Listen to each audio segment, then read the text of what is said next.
Well, Arsenal have finished runners-up in the Premier League 3 straight seasons. They were Champions League semi-finalists last season. It's been 5 years, though, since they last won a trophy. To end that drought, the Gunners made a lot of moves in the summer, including some big money moves for Eze, for Zubimendi and for Gyökeres. We want to talk to you about your thoughts on Arsenal's summer in general and then how that kind of sets them up moving towards the end of the season and trying to bag some silverware. What do you think? Right now, I would say that nobody has a team as deep as Arsenal in terms of the quality that it can have. Some team can give them a good run for the starting 11, but if you look at the team itself, you know, it's almost 2 teams. When you see who's on the bench tonight, and you're still missing Odegaard, Kai Havertz, and Bukayo Saka, and Jesus. And Jesus, yes, I even forgot. So when you look at that, you're like, okay, the team now is well equipped to be able to play in all competition. But now, let's all be honest, and I said it and I'll say it again. It's a must this year to win something. It's a must. Something like what? You can't hide. Are you talking league? Any competition that you're playing, whatever it is, you have to bring something. And I know people will talk about the title, but it's going to be, I do think that it's going to be a battle between Liverpool and Arsenal. You can't write off Man City yet. They're trying some new things with new players. But you have to win something. And I said it so many times. If you talk about what has been done recently, finishing second never gave you a trophy. It's great, but at one point you got to validate what you're doing. I still believe, and I will say it again, that it is possible. But this year, you cannot go back and talk about injuries, which that they are happening, like they are happening in other clubs also. You look at Paris Saint-Germain, they're struggling also with injuries through, you know, what happened in international duties and a bit before. But you have to bring something this year. No more excuses, no more nothing. You have the squad now. You have everything that you need to have in order to perform.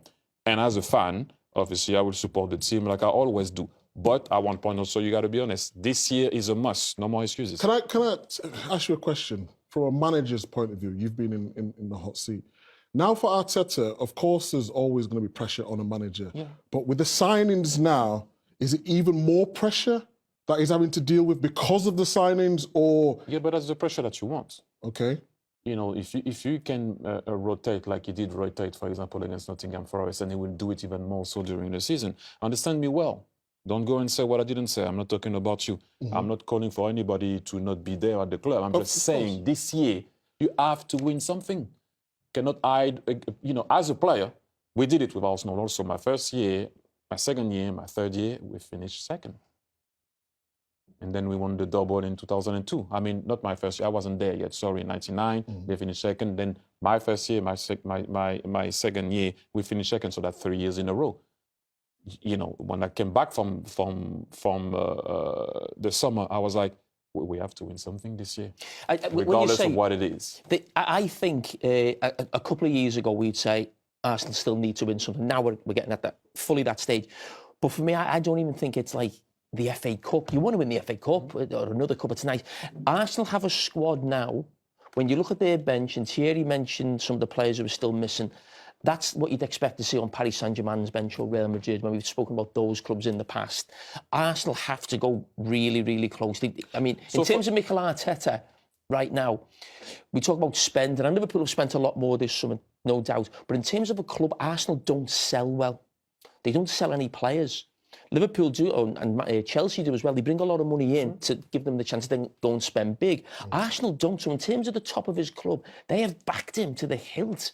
They're just continually spending money to create this squad and this team, and they have to pay them back now. So I ask you a question for you. Like, if I don't like to compare eras and go back to, because we're going to that. If I was in that dressing room, I'm aiming for the title. Oh yeah, has to be. Of course. Now, again, but I'm not. As a fan, I would want my club to win something. If I was a player in that dressing room, I'm saying I'm going title first. That's what I want. But when you play for the title, you need to go and get it. Not play not to lose games. And I've said that a long time ago. I'm not saying that since this year. I've been saying for a long time. If you want to beat Liverpool or Man City, you got to go and get it. You cannot enter a game by let's not lose it. And this is not me saying that now. I said it before. long time ago. If you want to win the league, in my time, if we had to go and get Man United, you cannot just go and go, oh, let's see if we can draw this one. Do you think they did that at Anfield this season? But not only that happened so many times. I will go back to, I'm sure you will remember that game when we lost 2-0 against Aston Villa at home. Takes a striker out, puts a holding midfielder. At that moment, he thought about not losing the game. We ended up losing. I'm sure you remember the game. Watkins scored. And if we won that game, we're ahead of Man City. Then who knows what can happen. I'm just saying that if you want to win the league, it's in a title. You have to go and get it.